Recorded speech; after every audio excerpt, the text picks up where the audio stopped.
Now we start in Zimbabwe. Though the country's economy plunged into crisis in 2016, Zimbabwe's stock exchange has ended the year 25.84% stronger. Now, most analysts had predicted a double-digit negative close. The main industrial index was 25.84% firmer at 144.53 points. The mining index also gained 146.6% to close the year at 58.51 points. Now, the ZSE's downward trend began to reverse in October as investors turned to the stock market as a safe haven against macroeconomic challenges, the then pending introduction of bond notes, and light liquidity conditions. However, market gains are at odds with the fundamentals on ground as most listed stocks reported declining revenues and profits. Well, let's get some insight into Zimbabwe's overall economic outlook. Farai Mwakutuya joins us in Harare. Farai, welcome to the show. Now, it of course has been quite a gloomy year for Zimbabwe. The Ministry of Finance had to halve its 2016 economic growth forecasts to just 0.6%. Now, some economists believe 2017 will be even gloomier. With the current state of affairs in the country, what is the expectation?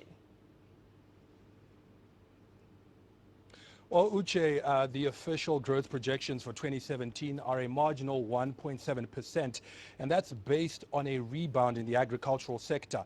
The current season has been marred by the El Niño-induced drought, but the current rainy season we're experiencing now is expected to be normal, and so that should see a significant growth in the agricultural sector again.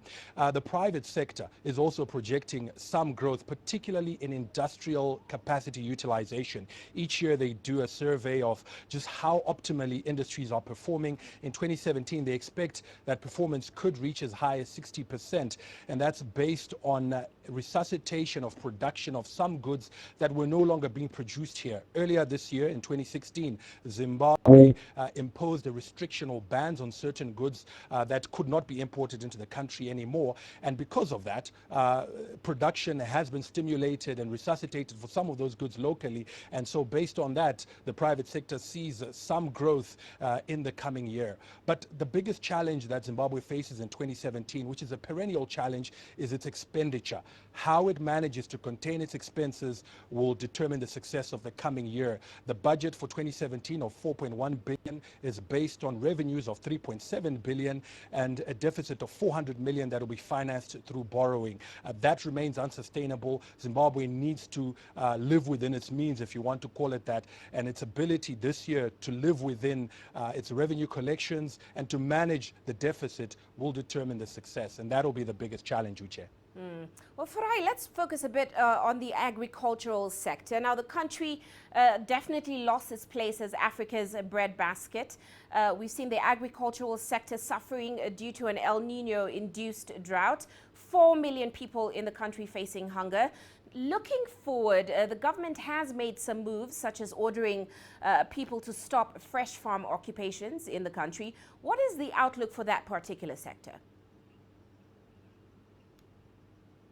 Well, Uche, you talk about farm occupations. That all relates to Zimbabwe's land reform program, which government is trying to bring finality and closure to. What it's done in the last few weeks of this month is to finalize the issue of land tenure. For a long time, newly resettled farmers have been unable to access funding from banks because they don't have security.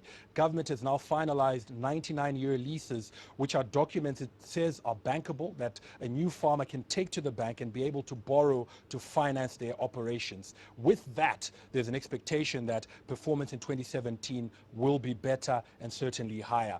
Government has also come up with the Command Agriculture Program, where it's putting under mandatory production of maize a certain hectarage of land.